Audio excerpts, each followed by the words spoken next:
¿Qué tal? Muy buenas noches. El proceso para renovar la presidencia de la República, aunque todavía parece lejos, tiene ya en este momento, cuando menos, a 3 participantes claros. Hoy va a estar con nosotros Marcelo Ebrard, para platicarnos no de la política exterior, sino de cuáles son sus intenciones, su idea de política para el país.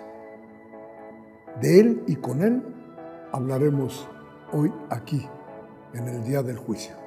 Quédese con nosotros. Soy Miguel Ángel Velázquez y le doy la bienvenida.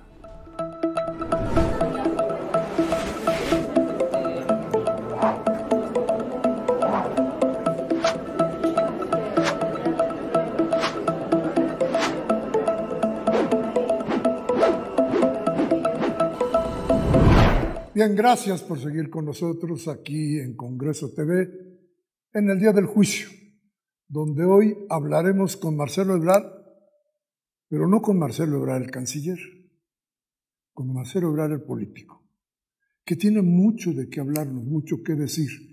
Y bueno, gracias a la gente que está con nosotros y gracias a ti, Marcelo, por estar aquí. Gracias a ti por la invitación. Un saludo a todas y a todos. Y te preguntaría, dice el presidente que hay que abrir el juego, que hay que transparentar el juego, que los candidatos deben ser los candidatos. Y pues tú eres el candidato. Decretó el fin del tapadismo histórico mexicano. De hecho, todos los días tenemos una añoranza por el destape, ¿no? Sí. Yo cada foro que voy me dicen, ¿te vas a destapar? Le digo, llevo destapado quién sabe cuánto tiempo. Y el presidente fue el que me destapó y siguen esperando el destape. Es una añoranza, ¿no? Pero eso ya se acabó. Entonces, es difícil a veces entender los cambios tan drásticos. Entonces, es muy transparente lo que está ocurriendo hoy y tenemos que jugar o actuar con una serie de restricciones de ley. Somos uno de los países que tiene más reglamentado todo, sobre todo relativo a las campañas o precampañas o contiendas políticas. Entonces, estamos en una etapa en donde ya es muy abierto esto. Dice el presidente y sugiere o propone que ojalá se aplique la encuesta que está en los estatutos de Morena. La primera encuesta que se hizo para determinar un candidato fue en 2011. En 2011 yo propuse que se hiciera una encuesta para ver quién iba a ser el candidato por las izquierdas de México, ¿no? Y los dos posibles éramos Andrés y yo. Entonces le dije, oye, ¿qué tal si nos tomamos un café y te explico el rollo de la encuesta? Porque me dijo, ¿qué estás pensando? Entonces le dije, ¿cómo ves si hacemos una encuesta? Tú escoges una empresa, en esa época era Covarrubias, me acuerdo que él, digamos, eran los que le hacían las encuestas, muy serios, gente muy seria. Yo propuse a otra empresa, le dije, pues, proponemos cada quien la suya, la que le tenga confianza, y se nombra una empresa que supervise, y nos atenemos al resultado, porque si nos dividimos, si nos vamos cada quien por nuestro lado, pues vamos a dividir, vamos a reducir el potencial que tenemos de llegar a la presidencia. Esto en 2011, fue en mayo. Y efectivamente llegamos a ese acuerdo, cada quien nombró sus representantes, en fin, en muy buena lid, porque somos compañeros y amigos y nos tenemos confianza. Y así fue, en 2011. 2022, 11 años después. ¿Qué pensaría yo que podría ser un buen método para esta selección de candidaturas?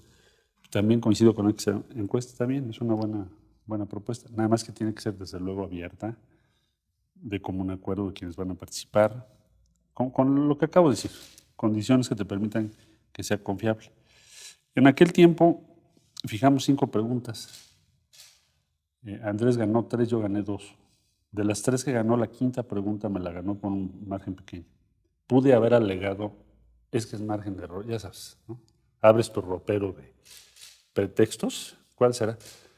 Es margen de error y entonces ya no la reconoces, pero en realidad estás mintiendo, porque aunque sea un margen pequeño, tú no le ganaste a él. Entonces, ¿qué estás discutiendo?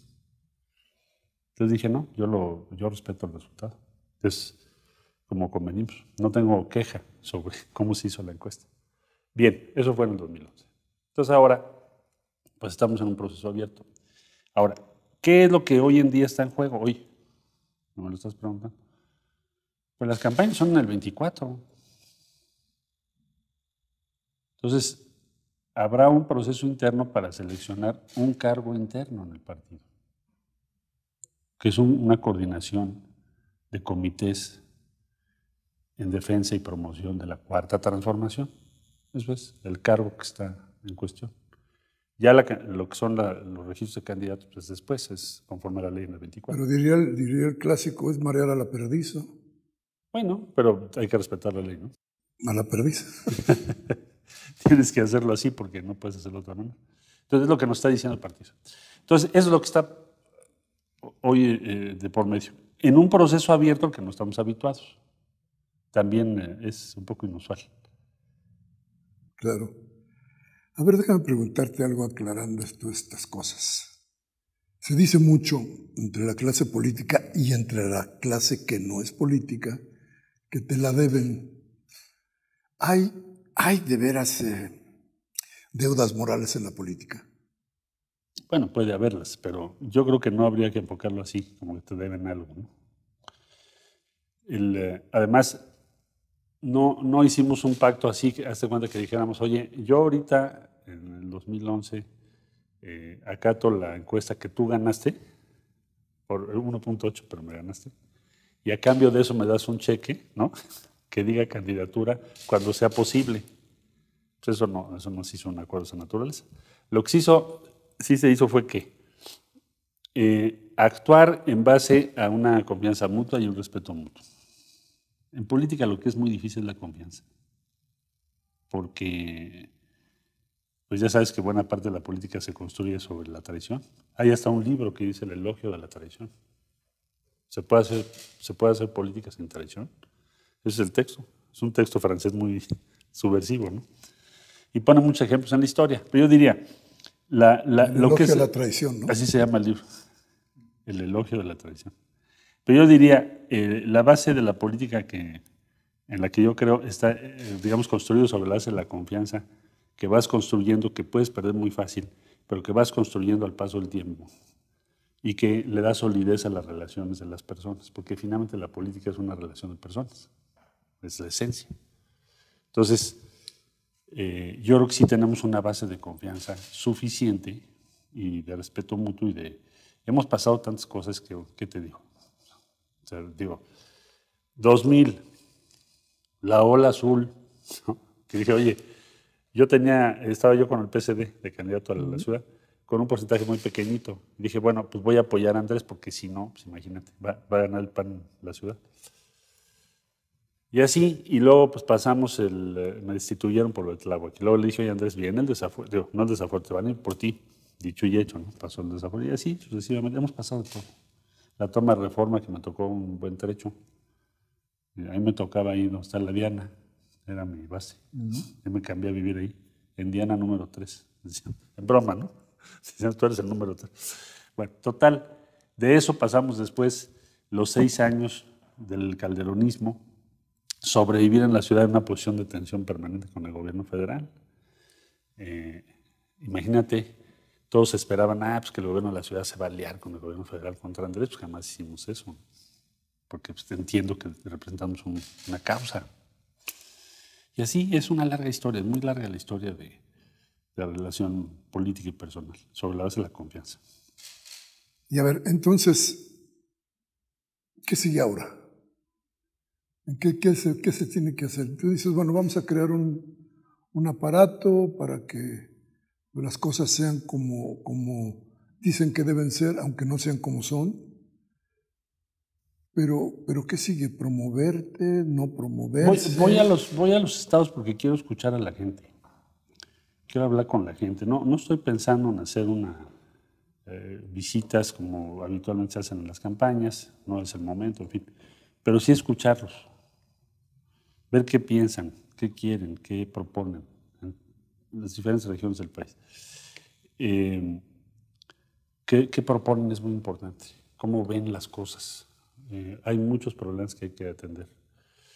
Hay avances muy significativos en muchos campos, pero hay que escuchar. Entonces voy a ir a todos los estados para eso. Básicamente será los fines de semana, ¿verdad? Entre semana. Claro. Y cuando no viaje yo, porque yo tengo que ir al G20 y tengo que ir ahora que sea la cumbre de México-Estados Unidos, en fin, una serie de viajes que hay que atender, la ONU. Pero lo demás, todos los fines de semana, pues trataré de hacer eso. Eso es lo que sigue. A ver, y desde el terreno ideológico, porque ya se borraron las fronteras ideológicas, lo político tiene que ver más con el mercado, o tuvo más bien que ver con el mercado. Con las emociones. ¿Dónde lo vas a dejar? Pues yo creo que eso es esencial, ¿no? ¿Cuáles son tus compromisos? ¿En qué crees? Yo creo que hay un tipo de política que es muy superficial, si tú quieres, que se puede hacer. Hay quienes han tenido éxito con cosas así, que parecieran no tener ni ideología. Pero yo no creo en eso. Entonces, y no pienso convertirme hoy en día, imagínate a estas alturas, en una persona de esa naturaleza. Ideológicamente, ¿qué hay que hacer? Pues defender la cuarta transformación, eso formamos parte de ella. Es lo que creemos, si no, ¿para qué estás en el gobierno? Porque has luchado toda la vida. Hay que consolidarla, hay que hacerla crecer, hay que garantizar que haya crecimiento económico, que el bienestar aumente en el país. Hay muchas cosas que hacer, defendiendo nuestra forma de ver las cosas, que es la cuarta transformación. Lo platicabas bien, no es la primera vez que intentas ser candidato. ¿Por qué quieres ser candidato? Toda la vida me he preparado para el servicio público y pienso que puedo hacerlo bien. Y tengo ideas y una idea muy clara de qué hacer. México va a tener una oportunidad muy grande en esta década. Si tú me permites sintetizarlo, te diría lo siguiente. Tuvimos una época en donde hubo la gran oportunidad de crecimiento económico, cuando se vino a México la industria automotriz, todo eso. Bueno, pero la siguiente oleada se fue a China, ¿no? Todos los teléfonos celulares, las pantallas, no lo vimos pasar por México. Ayer estuve yo precisamente en Guadalajara, fui a visitar a unos jóvenes que hicieron una empresa que se llama Hydra, que hacen drones muy sofisticados. Son las mejores empresas del mundo. Son 200 ingenieros mexicanos. ¿Por qué te menciono esto? Porque ya están haciendo casi las tarjetas de circuitos que se fueron a China. Ayer le pregunté al ingeniero, le dije, oye, ¿y estas cómo las están haciendo? Me dice, bueno, todavía hacemos las partes en China, pero una vez que en México haya una empresa que nos la pueda ensamblar, que ya sabemos que se va a instalar, ya las haríamos aquí. Bien. Entonces, se fue todo a China.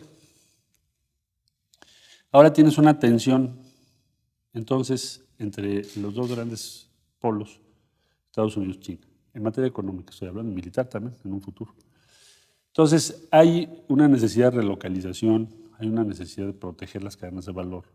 Y entonces México ahí aparece como un país que tiene una gran posibilidad de que una buena parte de esto que acabo de explicar se instale aquí. No por otra razón, sino simple y llanamente por la geopolítica, que a veces las circunstancias son así. Entonces, tenemos una oportunidad de oro para lograr una tasa de inversión, de crecimiento económico y de innovación enorme. Pues hay que aterrizar eso.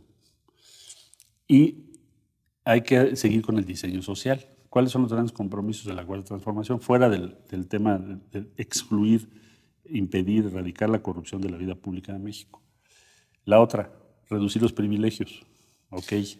La otra, crear crecimiento económico de suficiente ritmo y amplitud para que salgamos del estancamiento en el que hemos estado por el neoliberalismo. Estuvimos 30 años con crecimientos muy mediocres en los ingresos propios, ¿no? Entonces hay una gran oportunidad, no quiero extenderme de más, hay una gran oportunidad para que tengas recursos, inversiones y crecimiento económico que consoliden la cuarta transformación a una gran escala y hagan crecer la clase media y reducir nuestra pobreza. Finalmente eso es lo que queremos. ¿Por qué tan tajante, por qué tan duro, exigiendo justicia o piso parejo, como dijiste tú? Para que la competencia sea así, sea justa, ¿no? De por sí podemos decir que las posiciones de arranque ya tienen una cierta, como te diré, pesos relativos distintos por la administración pública, es decir, el gobierno de la Ciudad de México es inmenso. La Secretaría de Relaciones Exteriores es la secretaría más pequeña. La Secretaría de Gobernación tiene la relación con los poderes, etcétera. Entonces, por peso estructural, pues ya hay una cierta desbalance. Bueno, está bien, pero eso está dado por razones de los cargos que cada quien desempeñe. Ahora bien, ya en la competencia va a ser crucial, porque se hablaba de unidad en aquella reunión de Toluca, va a ser crucial que todo el mundo vea que hay condiciones iguales para todos los que quieran competir. Caso contrario, se te va a ir tensando mucho el proceso por la sensación de que hay injusticia o injusticias. Yo creo que, bueno, primero, pues, todos los que quieran participar, que participen. Segundo, que las condiciones de competencia sean iguales. Tercero, que el uso de recursos pues, está prohibido por la ley, se cumpla. No podemos usar recursos públicos. Estos tienen que ser, estos viajes y estas reuniones, los tienes que pagar tú. Y en fin, que haya condiciones de competencia que hagan que todo el mundo se sienta que estamos en un proceso justo y transparente. Eso es. Porque hablan de unidad, entonces, bueno, pues unidad necesitas esto. ¿No ves nada más? ¿No ves alguna idea que pudiera desbalancear esto? Bueno, se habla mucho de que se tienen, los delegados del partido tienen mayor número, una cierta inclinación, una vinculación más a alguno de los contendientes que estamos en este momento en la lista. Pero lo cierto es que, bueno, estamos empezando, ¿no? Entonces decimos, bueno, vamos a hacerlo así. Yo ya incluso le dije a Malú Michel, oye, tú represéntanos frente al comité del partido, al comité nacional y a los órganos del partido, para asegurarnos de que efectivamente sea en condiciones de igualdad la competencia. ¿Dirías entonces que este tiempo es un tiempo de ajustes? Sí, de ajustes, de organización, de definiciones del propio partido. ¿Tú crees que habrá definiciones dentro del partido? Pues sobre los procesos. No me refiero a las personas, sino a los procesos. Es decir, ¿cómo vas a organizar esto? ¿Quién lo va a llevar? ¿Cómo se va a llevar? ¿Cuáles son los pasos que se van a dar? ¿En qué espacio van a estar quienes representan a los diferentes interesados en participar? Pues todo eso lo tienen que definir ellos, el partido. ¿Y tú confías en Morena? Pues si no confiara, no participaría ahí. Pero no hay alternativa, es decir, confías o le entras o no le entras, con confianza. No, sin confianza. Pues, mira, hay que tener una confianza básica y participar y tener a tus representantes que pues, estén en esta discusión, ¿no? Que se vea, bueno, qué tipo de encuesta es, cómo se va a hacer, en fin, todo lo que ya dijimos. Me obligarías a preguntarte, ¿conoces a Morena? A toda la estructura de Morena, pues una buena parte. Es decir, al conflicto político, a lo que sucede en el interior, porque eso todavía no se acaba de arreglar. Están convocando un cambio de órganos, tanto distritales como el Congreso, como el Consejo. Vamos a ver si eso permite que se resuelva pues, el conflicto permanente o las dificultades para tomar decisiones. Espero que sí. Es decir, Morena va a tener un cambio cualitativo importante en los próximos meses, por lo que se ve. Y, a ver, Morena viene de muchos, ¿cómo podríamos? De muchos procesos.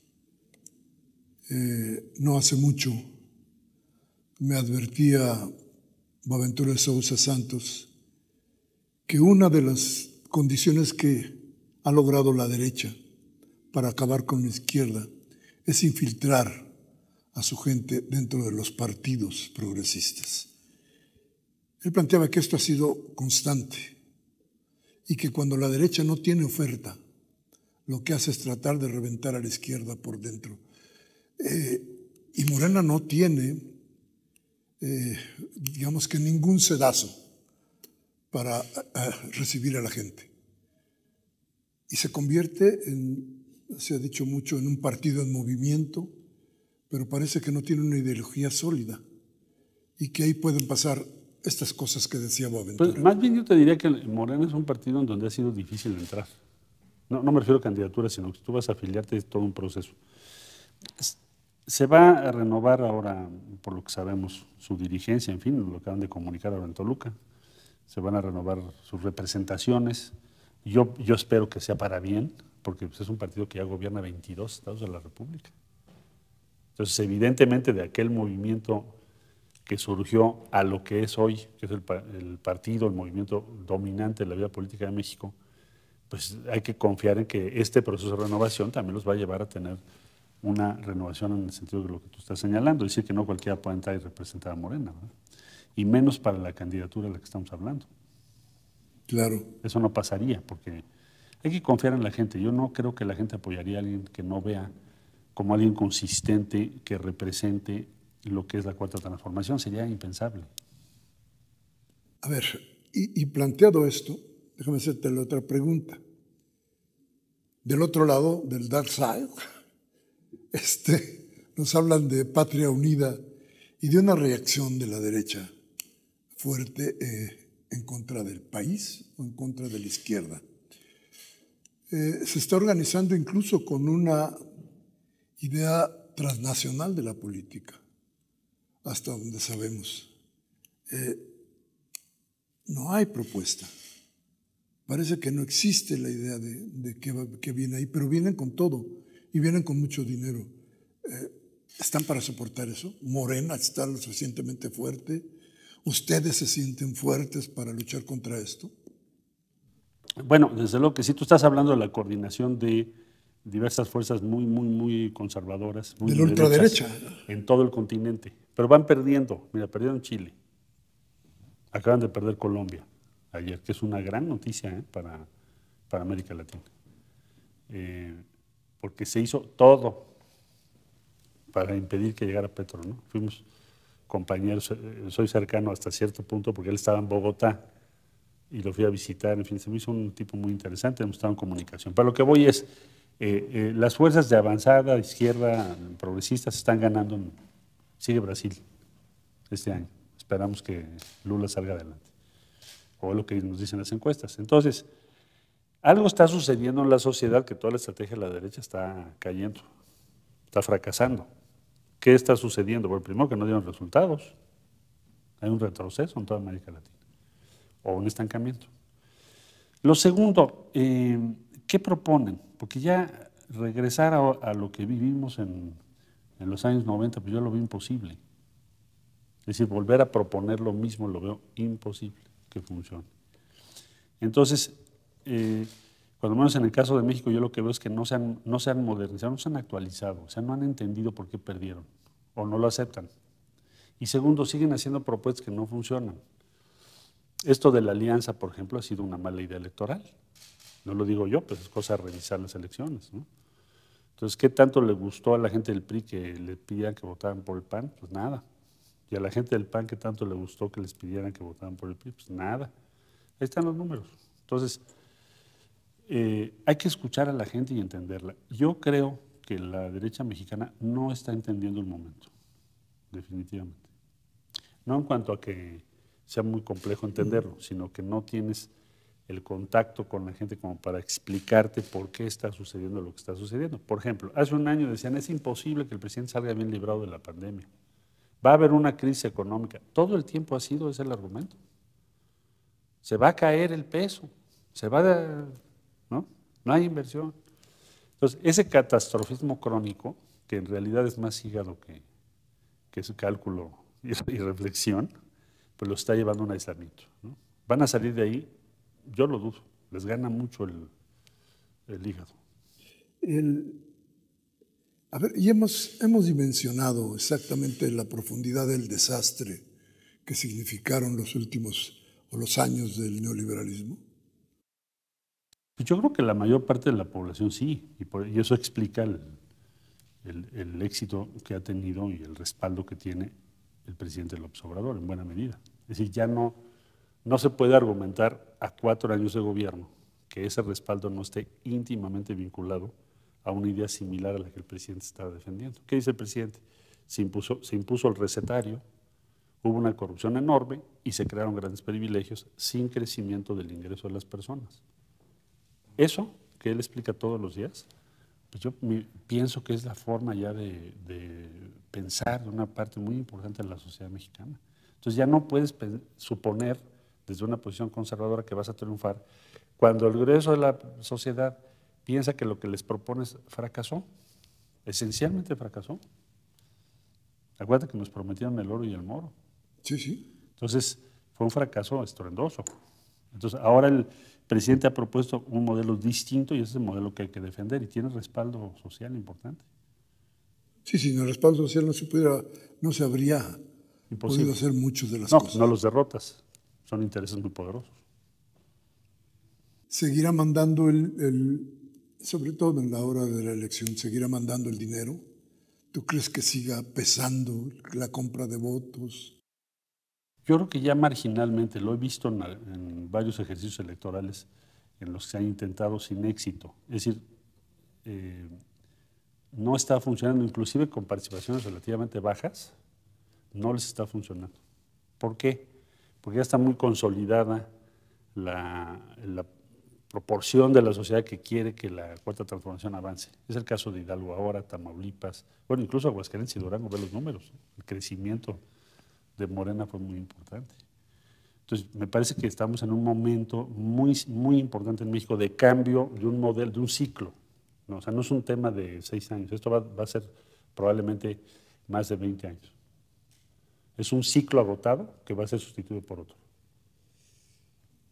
¿Cómo te explicas que en la Ciudad de México las cosas no vayan como lo estás diciendo?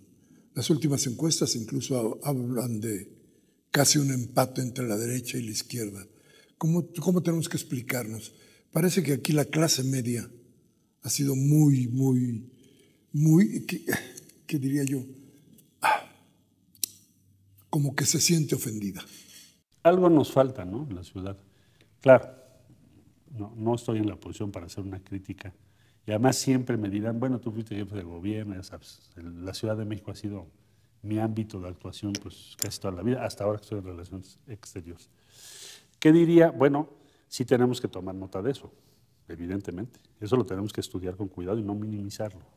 Es un mensaje poderoso, que es, hay que prestar atención a eso. ¿Qué te estás diciendo? No estamos conformes con algunas cosas o con muchas. Entonces tenemos que corregir eso. Tenemos que entenderlo primero y luego corregirlo. Y probablemente tenga que ver, como tú lo dices, con varios temas. ¿Qué entenderías tú por temas de la clase media? Bueno, nuevas causas, la relación con la cultura, con la academia, la parte lúdica de la ciudad, etcétera, ¿no? Podría ser. Pero hay que estudiarlo. Hay que desmenuzarlo. ¿Hay tiempo? Sí, yo creo que ya lo han de haber hecho, ¿no? En la ciudad. Porque, digo, esto me estás hablando de la elección del 21, ya pasó un año. Yo estoy hablando que el asunto es que parece que toda la fuerza de la oposición va a caer sobre la Ciudad de México. Tal vez no ganar el país, pero ganar la Ciudad de México. Eso sería... muy doloroso, cuando sí. menos, y difícil. Bueno, pues hay que hacer lo que humana y políticamente debe hacerse para que eso no ocurra. Eso no está dado. Eso puede ser un desenlace si no se corrige. Sí, para eso se está preparando la oposición, se están preparando para eso. Parece que todo lo que se ha discutido ahora es cómo ganar la ciudad. Y eso, como tú dices, es doloroso, pero además políticamente sí es un golpe. No, pues sí, imagínate. Hay que cuidar eso, que eso no ocurra. Y puede no ocurrir. Depende de pues, quienes tomamos las decisiones. En este caso, quienes tienen en su mesa las decisiones sobre la Ciudad de México. Y hay que ocuparse de eso todos los días. Y rescatar algunos lugares como el Estado de México, como Coahuila, como ciertos lugares que aún, no sé, el centro del país, que resulta no ser exactamente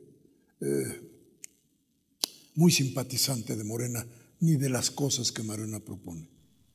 El Estado de México, bueno, es una gran contienda y sí forma parte de la región centro del país, está muy vinculada, es un estado muy importante. Y Coahuila es uno de los últimos reductos del PRI. Entonces, ya se nos convocó a participar, en fin, apoyar en nuestros tiempos libres el esfuerzo por ganar ambos estados.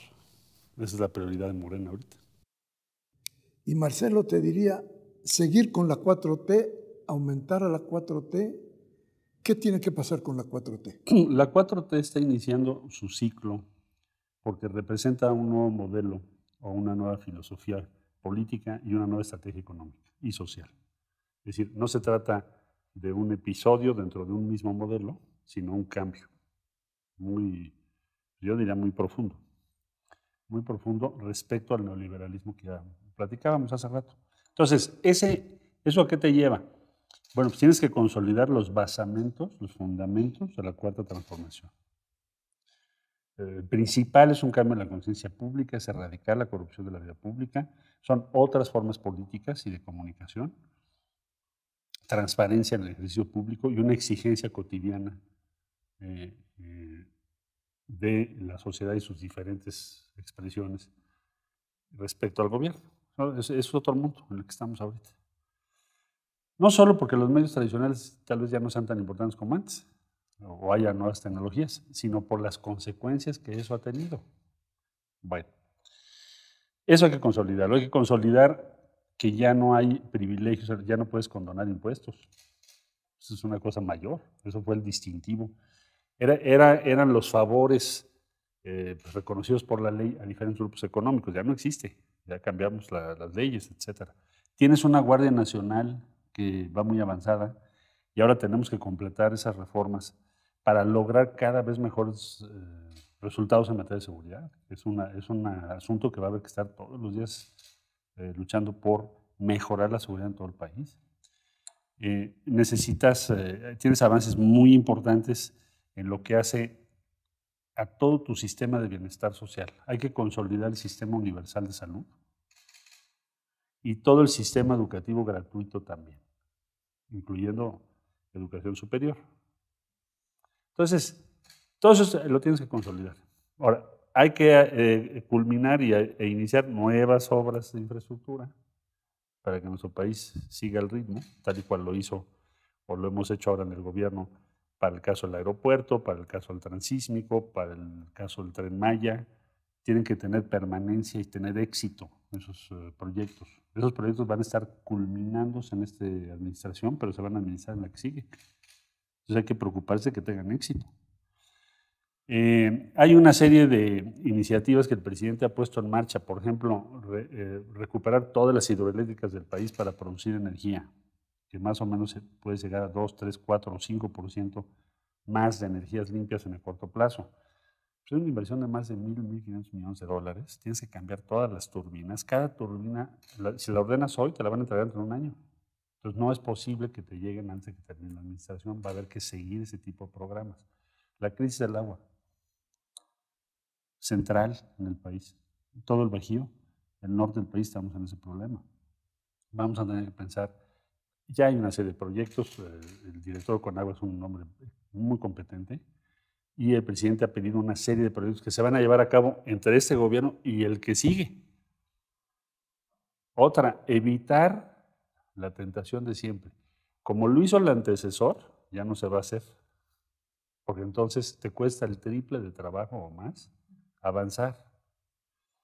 Yo estuve en esa experiencia en la Ciudad de México cuando me tocó seguir el trabajo que inició Andrés Manuel. Te pongo un caso aquí, donde estamos en este edificio se hizo a partir de 2003, se terminó en 2005, porque Andrés tenía un plan acertado de recuperar todo el centro histórico de la ciudad, que no tuvieras inseguridad, que no tuvieras ambulancias en todas las calles, que los servicios fuesen mejores, en fin. Lo menciono porque eso fue del 2006 al 2012, el gobierno que yo encabecé aquí, seguimos el programa que habíamos hecho. Otro ejemplo, seguridad.